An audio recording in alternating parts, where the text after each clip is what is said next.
দর্শক আমন্ত্রণ জানাচ্ছি নিউজ 24 এর নিয়মিত আয়োজন আজ সকালের বাংলাদেশ অনুষ্ঠানে। আপনাদের সঙ্গে আছি আমি সুকন্যাবী।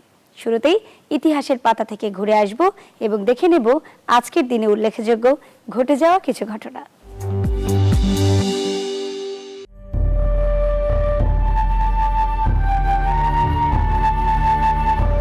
আজ বুধবার 6 জানুয়ারি 2021, 22 পৌষ 1427 বঙ্গাব্দ, 21 জমাদিউল আওয়াল 1442 হিজরি।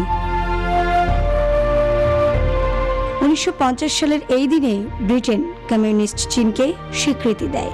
1972 সালের এই দিনে মার্কিন পররাষ্ট্রমন্ত্রী সাইরাস ভ্যান্স হাঙ্গেরিও 1000 বছরের প্রতীক সেন্ট স্টেফেনের মুকুট হাঙ্গেরিকে ফিরিয়ে দেয়। 1996 সালের এই দিনে যুক্তরাষ্ট্রের ওয়াশিংটন ডিসি সহ পূর্ব উপকূলে মারাত্মক তুষার ঝড়ে 154 জন নিহত হয়। ক্ষয়ক্ষতির পরিমাণ প্রায় $3 কোটি ছাড়ায়। 2001 সালের এই দিনে জর্জ ডব্লিউ বুশকে মার্কিন কংগ্রেস কর্তৃক নির্বাচিত প্রেসিডেন্ট হিসাবে ঘোষণা করে। 1367 সালের এই দিনে জন্ম নেন ইংল্যান্ডের রাজা রিচার্ড। 1442 সালের এই দিনে জন অব আর্ক জন্ম নেন। 1936 সালের এই দিনে জন্ম নেন লেখক বশির আল হেলাল। 1966 সালের এই দিনে ভারতীয় সঙ্গীত পরিচালক A.R. রহমান জন্ম নেন। 1984 সালের এই দিনে মৃত্যুবরণ করেন গায়িকা অভিনেত্রী আঙ্গুর বালা।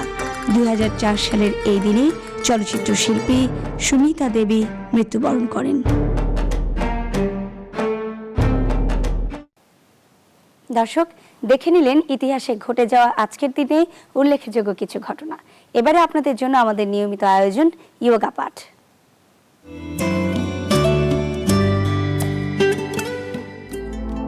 আসসালামু আলাইকুম। প্রিয় শরীর, আপনার উপর শান্তি বর্ষিত হোক। সুস্থ দেহ, প্রশান্ত মন, কর্মব্যস্ত সুখী জীবনের জন্য আজকের এই ইয়োগা পর্বে আমি আহমেদ শরীফ আপনাদেরকে স্বাগত জানাচ্ছি। আমার সঙ্গে আছেন অ্যাডভোকেট মিঠু, সঙ্গে আছেন সুতপা। চলুন তাহলে শুরু করা যাক। আজকের এই ইয়োগা পর্বে আমরা একটা বিশেষ অনুশীলন নিয়ে আলোচনা করব, যেটা হচ্ছে চোখের সঙ্গে সংশ্লিষ্ট আই। এবং পরবর্তীতে আমরা একটা আসন চর্চা করব, যে আসনটা আমাদেরকে বিশেষ করে নিম্নাংশ, পায়ের নিম্নাংশটাকে, দেহের নিম্নাংশটাকে শক্তিশালী করতে যথেষ্ট ভূমিকা পালন করবে। সেই ধরনের একটা আসন আমরা চর্চা করব, সেই সঙ্গে একটা মুদ্রা অনুশীলন করব। তাহলে প্রথমেই আমরা শুরু করি আমাদের একটা আসন দিয়ে। আজকে আমরা যে আসনটা করব সেই আসনের নাম হচ্ছে উৎকটা আসন। নামটা শুনেই কেমন যেন উৎকটের গন্ধ পাচ্ছি আমরা, এবং আসলে আসনটা দেখতে অনেকটা বিকট টাইপের, একটু অদ্ভুত টাইপের, কিন্তু খুবই উপকারী আসন, very beneficial for our lower part. তো এই কারণে এই আসনটাকে আমরা অনুশীলন করব, অনেক উপকৃত হব। আসনের নাম হচ্ছে উৎকটা আসন। ইংরেজি নাম খুব মজার, ইংরেজি নাম হচ্ছে sitting on air without chair, chair ছাড়া শূন্যে বসা। এটাই হচ্ছে উৎকটা আসন। চলুন তাহলে আমরা দেখে নেই আসনটাকে কিরকম করে অনুশীলন করতে হয়। এই আসন অনুশীলন করতে গেলে আমাদেরকে দাঁড়াতে হবে, দাঁড়িয়ে আসনটাকে অনুশীলন করতে হয়। আমরা ধীরে ধীরে একটু দাঁড়িয়ে যাই। হ্যাঁ, ধীরে ধীরে আমরা দাঁড়িয়ে যাই। আমরা দাঁড়ালাম।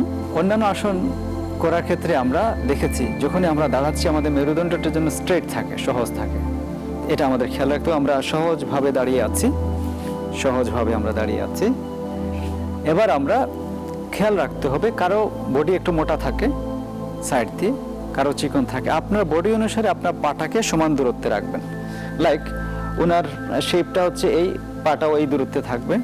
ওনার বডির শেপ অনুসারে, সুতপা যেরকম করে আছেন তার শেপ অনুসারে পায়ের দূরত্বটা থাকবে। অর্থাৎ আমি আমার বডি অনুসারে দূরত্বটাকে ঠিক রাখবো, আরেকজন হয়তো একটু মোটা আছেন, তার দূরত্ব অনুসারে পাটাকে ফাঁকা রাখবেন। এই হচ্ছে এটা নিয়ম, পাটা রাখার নিয়ম, অর্থাৎ পায়ের মধ্যে কিছুটা ফাঁকা থাকবে। এবার যে কাজটা আমাদেরকে করতে হবে, আমরা ধীরে ধীরে আমাদের হাত দুটোকে সামনের দিকে নিয়ে আসব। দুই হাত সামনের দিকে নিয়ে আসলাম। শোল্ডার লেভেল, আমরা শোল্ডার লেভেলটাকে মেনটেন করব। এটা নিচেও যাবে না, আবার উপরেও উঠবে না, এটা খেয়াল রাখবেন। নিচেও যাচ্ছে না, উপরেও যাচ্ছে না, একদম সমান থাকছে শোল্ডার লেভেল। এবার আমরা ধীরে ধীরে মনে করব যে আমরা একটা চেয়ারে বসবো, এই ভাবটা আমাদেরকে ভাবতে হবে যে আমাদের পেছনে একটা চেয়ার আছে, এই চেয়ারে আমি বসবো, but there will be no chair. আপনি এটা ইমাজিন করবেন, কল্পনা করবেন। এবার ধীরে ধীরে আমরা একটু বসে যাই, হ্যাঁ, ধীরে ধীরে আমরা একটু বসি এবং আমাদের হাঁটু এবং কোমর প্যারালাল টু বেস, ভূমির সমান্তরাল হবে, মেঝের সমান্তরাল হবে। হ্যাঁ, আর একটু আমরা একটু বসে, গুড। হাত শোল্ডার লেভেলেই থাকবে, একটু উপরে উঠবে, হ্যাঁ, শোল্ডার লেভেলেই থাকবে। এমত অবস্থায় আমরা 10 সেকেন্ড থেকে 30 সেকেন্ড অবস্থান করব। এবার আমরা ধীরে ধীরে উঠে পড়ব, হাত স্বাভাবিক অবস্থায় আগের পজিশনে নিয়ে আসব। এই হলো একবার, এই করলাম, এটা হচ্ছে একবার। এরকম করে আমরা এক সিটিং বা স্ট্যান্ডিং এ 3 থেকে 5 বার কমপক্ষে করতে পারি। প্রত্যেকবার আমরা সময় নেব 10 সেকেন্ড থেকে 30 সেকেন্ড। আমরা আসনটাকে আরেকবার একটু দেখে নেই। দুপায়ের মধ্যে কিছুটা ফাঁকা থাকছে আপনার দেহ অনুসারে। এবার 2 হাত সামনে প্রসারিত করি, শোল্ডার লেভেল বজায় রাখবো। এবার ধীরে ধীরে আমরা বসে যাব। এই গুড। হ্যাঁ, 1 2 3 4, অর্থাৎ আপনি 10 সেকেন্ড থেকে 30 সেকেন্ড অবস্থান করবেন। এবার ধীরে ধীরে উঠে পড়েন। এই হচ্ছে 2 বার। এবার আস্তে আস্তে বসে যান। এই আসনটাকে আমরা একটু পাশ ফিরেও মানে করতে পারি, দেখাতে পারি। দর্শক যারা আছেন তাদের জন্য একটু সুবিধা হবে। আমরা একটু পাশ ফিরে একটু দেখেন, একটু দাঁড়িয়ে যাই, দাঁড়িয়ে যাই এইদিকে।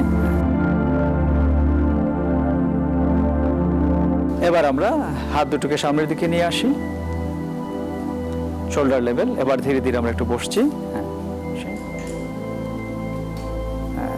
Good good. এবার আস্তে আস্তে আমরা উঠে দাঁড়াবো। এবার সাইড দিয়ে একটু দেখে নিলাম। এবার আরাম করে পদ্মাসনে বসুন। আমরা তাহলে দেখলাম উৎকট আসন। এই উৎকট আসন করলে কি হবে? আপনার পায়ের শক্তি বাড়বে, এনার্জি বাড়বে।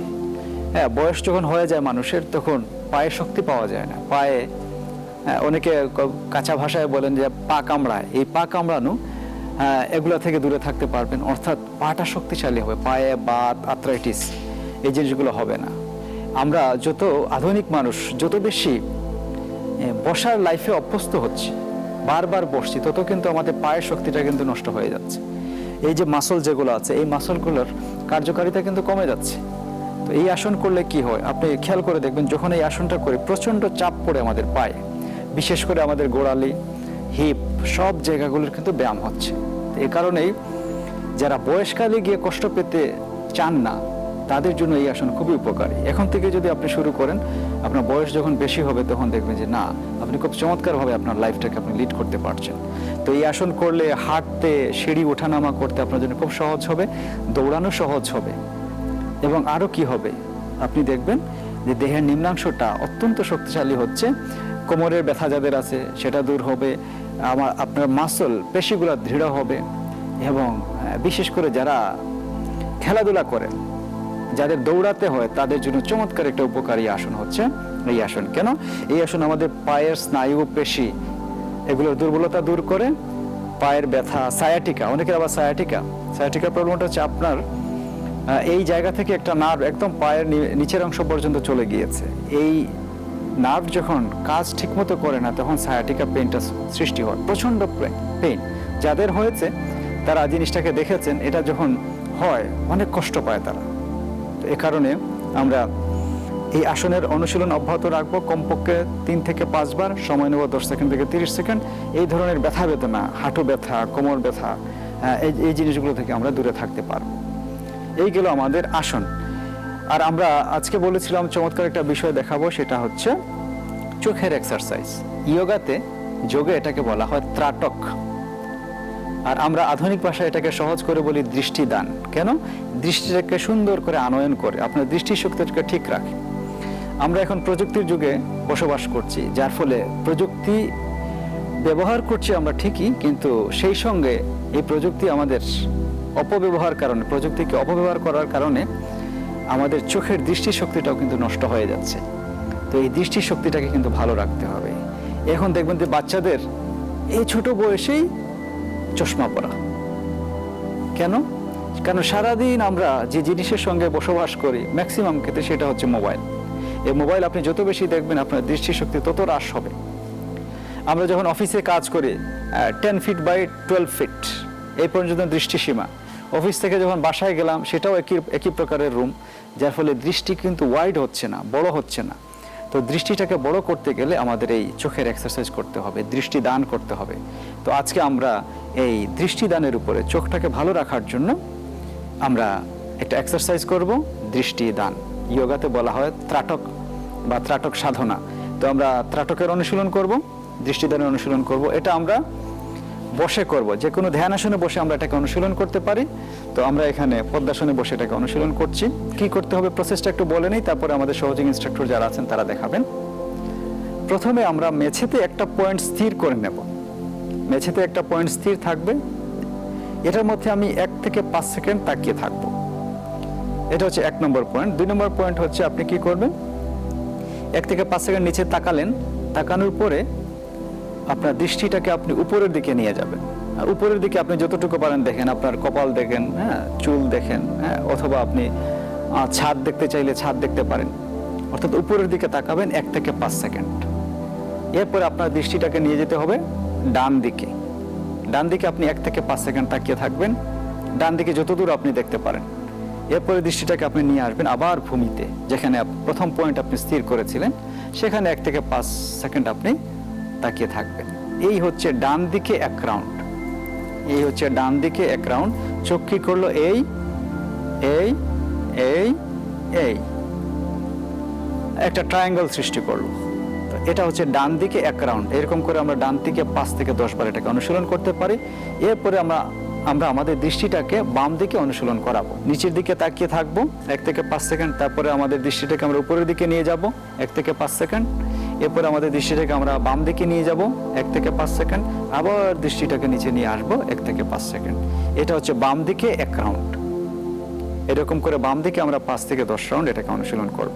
তাহলে চমৎকারভাবে চোখের এক্সারসাইজটা হয়ে যাবে। আমরা আমাদের চোখটাকে সবসময় একই রেখায় অনুশীলন করাই, অর্থাৎ মোবাইল দেখি, টিভি দেখি, সিনেমা দেখি, বই পড়ি, কিন্তু এটা সর্ব অংশের, চোখের সর্ব অঙ্গের ব্যায়াম করতে গেলে আপনাকে এই চোখটাকে চারদিকেই ঘোরাতে হবে।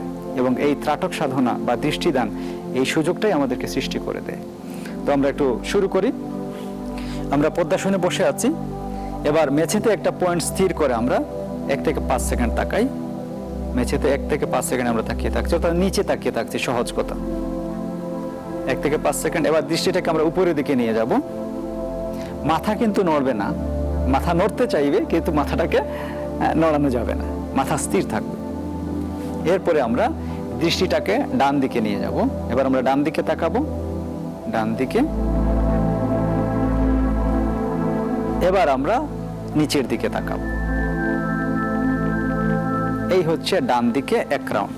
এরকম করে আমরা ডান দিকে 1 থেকে 1 বার, 2 বার, 3 বার, 4 বার, 5 বার, এরকম করে 5 থেকে 10 বার আমরা করতে পারি ডান দিকে। আমরা এখন নিচের দিকেই তাকিয়ে আছি। এবার আমরা এটাকে বাম দিকে অনুশীলন করব।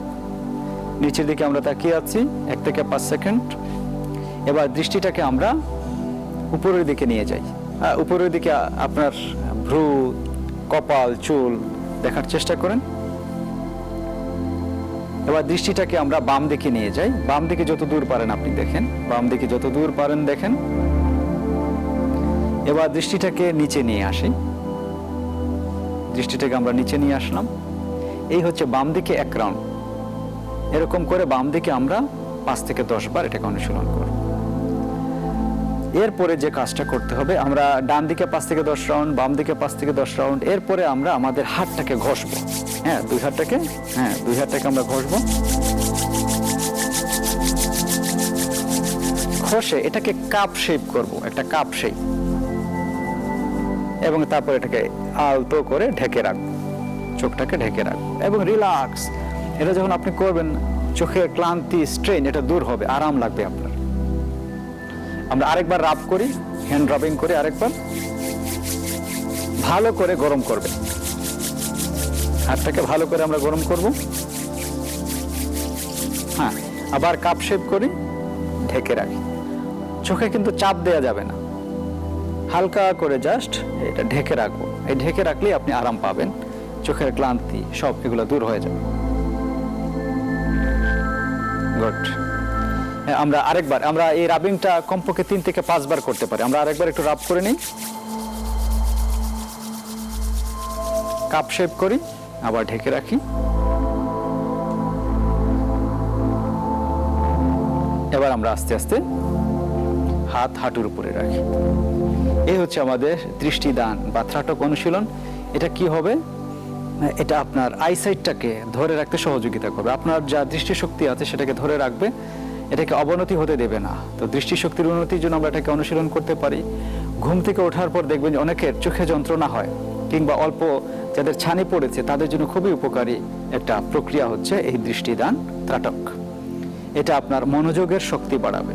এই ত্রাটক যখন আপনি অনুশীলন করবেন, আপনার কনসেন্ট্রেশন পাওয়ারটা বাড়বে, মানসিক শক্তি পাবেন, এবং দেখবেন আপনি যখনই যে কাজ করছেন কনসেন্ট্রেশনের সহিত, আপনি মনোযোগের সহিত আপনি করতে পারছেন। কারণ আমাদের এই যে রেটিনা, অপটিক নার্ভ, এটা যদি ঠিক না থাকে তাহলে কিন্তু আপনি চোখে ভালো করে দেখতে পাবেন না। তো অপটিক নার্ভ, ল্যাক্রিমাল গ্ল্যান্ড, আমাদের চোখে নানান ধরনের গ্ল্যান্ড আছে, তার মধ্যে একটা হচ্ছে ল্যাক্রিমাল গ্ল্যান্ড। এই ল্যাক্রিমাল গ্ল্যান্ড এটা ভালো রাখতে গেলে এই প্রক্রিয়াটার আমরা অনুশীলন করব, তাহলে আমাদের ল্যাক্রিমাল গ্ল্যান্ড চমৎকারভাবে সুস্থ থাকবে। কারণ যখনই আমরা এটা অনুশীলন করছি, আমাদের চোখের নানান জায়গার যে স্নায়ু, পেশি, সবগুলোর এক্সারসাইজ হচ্ছে, এবং এই এক্সারসাইজ আপনার চোখের সুস্থতা নিশ্চিত করবে। এবং ডিভাইস যত কম ইউজ করা যায় তত ভালো। প্রয়োজনে ডিভাইস ইউজ করব, অপ্রয়োজনে যেন আমরা বারবার মোবাইলের দিকে তাকিয়ে না থাকি। এই তাকিয়ে থাকাটা আমাদের চোখের জন্য অত্যন্ত ক্ষতিকর। তো চোখের যত্নের বিষয়ে আমরা সময় সুযোগ করলে আলাদা একটা পর্ব করব, যাতে আমরা আমাদের দৃষ্টিশক্তিটাকে ঠিক রাখতে পারি। তো এখন আমরা একটা মুদ্রা দেখব। আমরা দেখলাম দৃষ্টিদান বা ত্রাটক অনুশীলন, যেটা আমাদের চোখের জন্য উপকারী। এবার আমরা দেখব একটা মুদ্রা, এবং সেই মুদ্রার নাম হচ্ছে আদি মুদ্রা। আদি, প্রথম, পূর্ব, আগে থেকে যেটা ছিল, অর্থাৎ আগে বিদ্যমান, সেটাকেই আদি বলা হয়। তো আদি মুদ্রাটা কিভাবে আসলো? আমরা পৃথিবীতে আগমনের আগে যে অবস্থায় ছিল, আমাদের হাতের পজিশন যেরকম করে ছিল, এই মুদ্রাটা হচ্ছে সেই রকমই একটা অবস্থায়। এই জন্য এটাকে বলা হয় আদি মুদ্রা। তো আদি মুদ্রা অনুশীলন করলে অনেক লাভ হয়। তার মধ্যে কয়েকটা পয়েন্ট নিয়ে আমরা আলোচনা করার চেষ্টা করব। তো আগে আমরা দেখে নেই আদি মুদ্রাটা কিরকম করে করতে হয়। আগে আমি একটু দেখিয়ে দিই, তারপরে আমাদের সহযোগী ইনস্ট্রাক্টর যারা আছেন তারা দেখাবেন। প্রথমে আমরা আমাদের হাতটাকে এরকম করে রাখবো। এরপরে আমাদের বুড়ো আঙ্গুলটাকে আমরা এইভাবে নিয়ে আসব। বুড়ো আঙ্গুলটাকে এইরকম করে নিয়ে আসব, অর্থাৎ ক্লোজ করে নিলাম। বুড়ো আঙ্গুলটাকে আমরা ক্লোজ করে নিলাম। তারপর বাকি যে 4টা আঙ্গুল আছে, একই সঙ্গে কিন্তু আমাদের 4টা আঙ্গুল আছে। এই 4টা আঙ্গুলকে আমরা ধীরে ধীরে এইরকম, এবং আপনি খেয়াল করে দেখবেন, পৃথিবীতে আগমনের আগে বাচ্চা যখন মায়ের গর্ভে থাকে, তখন কিন্তু এই পজিশনে তার হাতটা অনেকটা এই পজিশনেই থাকে, এই পজিশন। এই জন্য এটাকে বলা হয় আদি মুদ্রা। তো আমরা আদি মুদ্রাটাকে একটু দেখে নেই, আমাদের ইনস্ট্রাক্টর যারা আছেন তারা একটু দেখাবেন। প্রথমে আমরা হাতটাকে এরকম করলাম,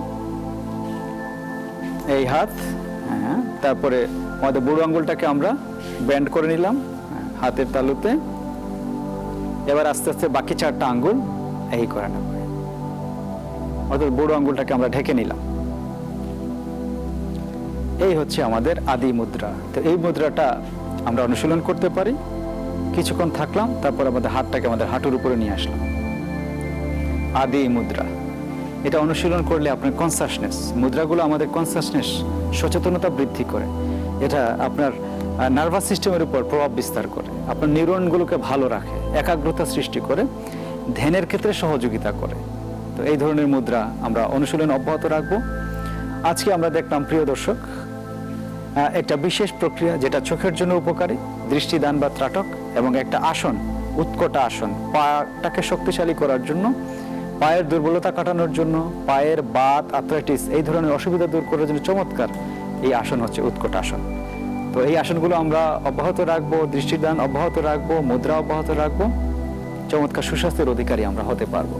পরবর্তী পর্বে আমরা আরো কিছু উপকারী আসন নিয়ে আমরা আপনাদের সামনে উপস্থাপিত হব। সেই পর্যন্ত আপনারা সবাই ভালো থাকুন, সুস্থ থাকুন, প্রাণবন্ত থাকুন, এবং সেলিব্রেট ইউর লাইফ, আপনার লাইফটাকে এনজয় করেন। আল্লাহ হাফেজ।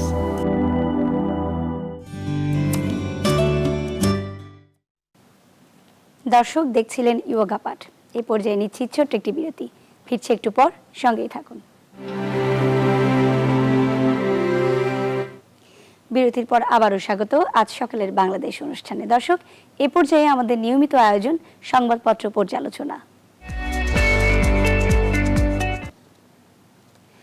দর্শক, শুরু করছি বাংলাদেশ প্রতিদিন দিয়ে। বাংলাদেশ প্রতিদিনের প্রধান যে কটি শিরোনাম রয়েছে এক নজরে দেখে নেব। উন্নয়নে বদলে যাচ্ছে দৃশ্যপট, বারবার প্রকল্পের মেয়াদ বাড়ানোর জন্য ক্ষুব্ধ প্রধানমন্ত্রী। এবং আরও কয়েকটি শিরোনামের মধ্যে রয়েছে ভ্যাকসিন পেতে আশাবাদী দেশ, সড়ক আইন বাস্তবায়নে কঠোর হচ্ছে ডিএমপি। কালের কণ্ঠ পত্রিকায় চলে যাচ্ছি এবং সেখানকার প্রধান শিরোনাম, শুল্ক ফাঁকিবাজদের দাপটে টিকতে পারেনি 500 ব্যবসায়ী। এবং আরেকটি যে প্রধান শিরোনাম করা হয়েছে, টিকা আনার প্রক্রিয়া অন্য উৎস থেকেও। এ পর্যায়ে আমার হাতে রয়েছে প্রথম আলো পত্রিকা। প্রথম আলো পত্রিকার যে প্রধান শিরোনাম এক নজরে দেখে নেব, সরকারি প্রাথমিক স্কুলে ভর্তিতে পরীক্ষা নয়। এবং আরেকটি শিরোনামের মধ্যে রয়েছে কয়েক সপ্তাহের মধ্যে করোনা টিকা রপ্তানি করবে ভারত। দর্শক, এই পর্যায়ে রয়েছে আমার হাতে সমকাল পত্রিকা। সমকাল পত্রিকার যে প্রধান শিরোনাম রয়েছে এক নজরে দেখে নেব, মাঠ প্রশাসনে অসন্তোষ, মিলছে না পদোন্নতি, 24 জানুয়ারি থেকে কর্মবিরতির ঘোষণা। টিকা কিনতে বরাদ্দ 6,787 কোটি টাকা এবং দেশের 80% মানুষ টিকার আওতায় আসছে। এ পর্যায়ে আমার হাতে রয়েছে দ্য ডেইলি সান। ডেইলি সানের পত্রিকার যে প্রধান শিরোনাম করা হয়েছে, Hasina's glorious 12 years in office. The daily স্টারের প্রধান যে শিরোনামটি রয়েছে সেটি দেখে নেব এক নজরে, governments cost not over $5 a shot. দর্শক, এই পর্যায়ে আমার হাতে রয়েছে বেশ কয়েকটি অনলাইন পত্রিকা এবং শুরু করছি banglanews24.com দিয়ে। বছরের শুরুতেই স্বর্ণের দাম বাড়ল ভরিতে 1983 টাকা। এবং আরেকটি শিরোনামের মধ্যে রয়েছে 18 পেশার সর্বোচ্চ গুরুত্বে ভ্যাকসিন পাবেন 13 কোটি মানুষ। আনন্দবাজার পত্রিকা রয়েছে এই পর্যায়ে আমার হাতে। আনন্দবাজার পত্রিকার প্রধান শিরোনাম করা হয়েছে, সমস্ত রিপোর্ট সন্তোষজনক, আজ ছুটি বিপন্নমুক্ত সৌরভের।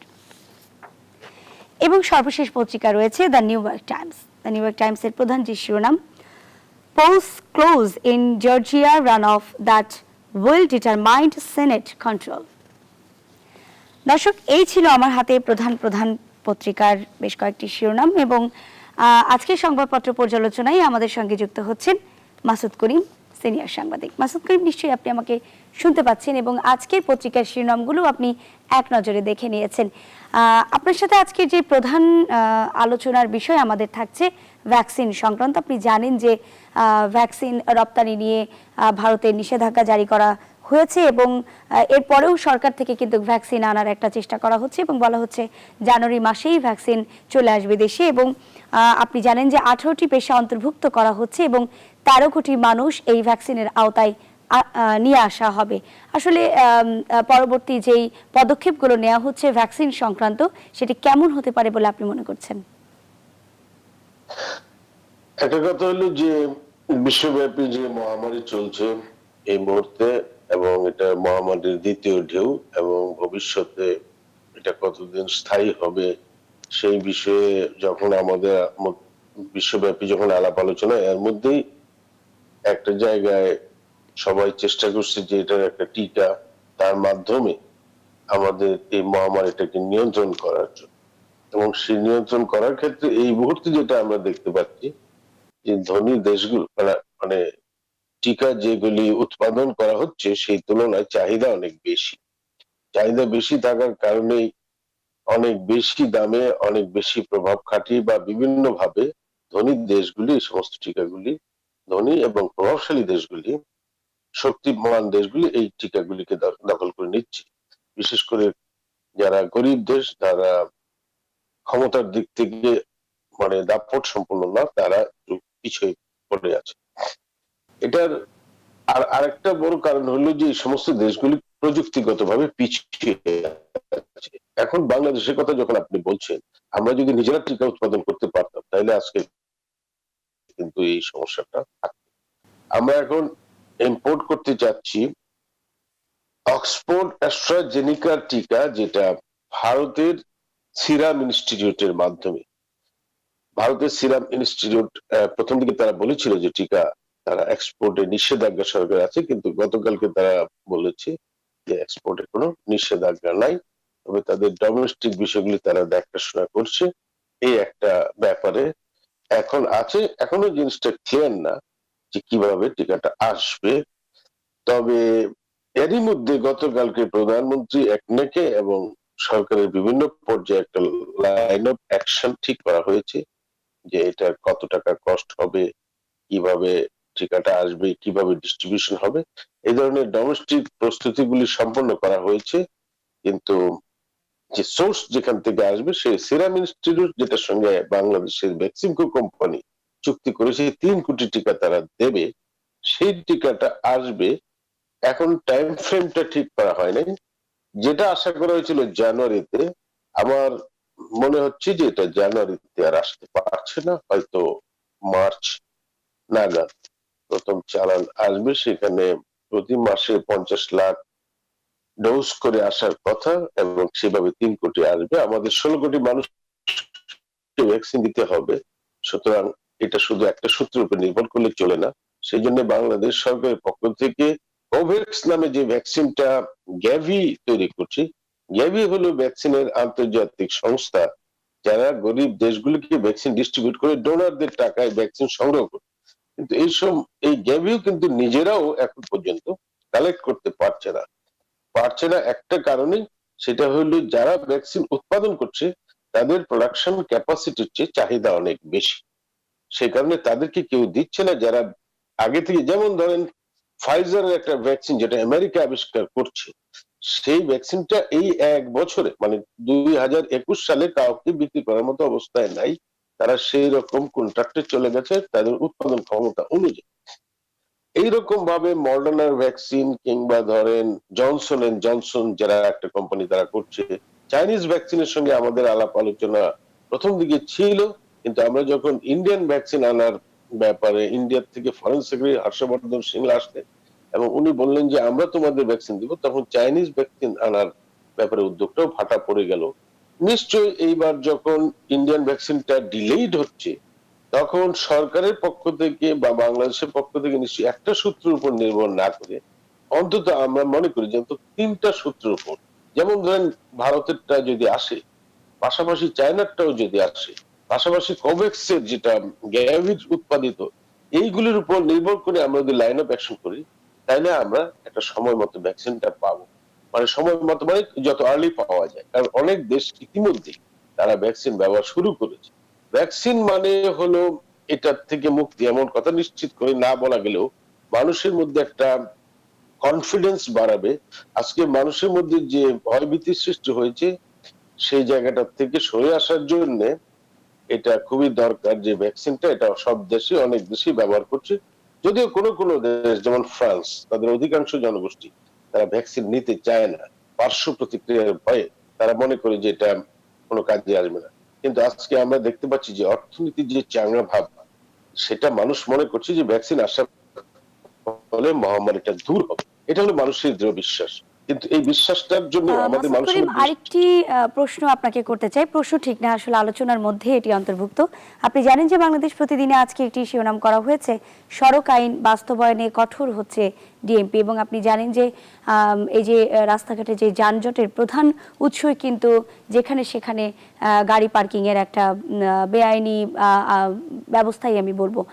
তো এই যে কঠোর বাস্তবায়ন আসলে প্রতি বছরই আমরা দেখি নিয়ে আসছে ডিএমপি, তো এবারের আসলে এই বাস্তবায়ন কতটুকু সম্ভব হবে বলে আপনি মনে করছেন?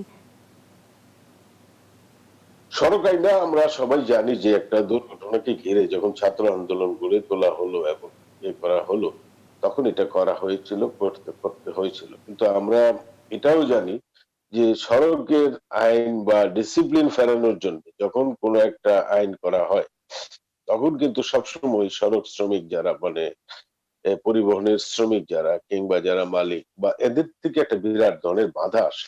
তারা মনে করে যে এই ধরনের শাস্তি যদি ভোগ করতে হয় দুর্ঘটনার জন্য, সেটা তাদের জন্য খারাপ। তো সেই কারণে আইন করতে গিয়ে সমস্যায় পড়তে হয়েছিল। তবে যখন ছাত্ররা এবং রাস্তায় নেমে এসেছিল তখন এই আইনটা করা হয়েছিল, কিন্তু এখন সবচেয়ে বড় বাধাটা হলো যে আইনটা বাস্তবায়ন করতে গিয়ে বাধা।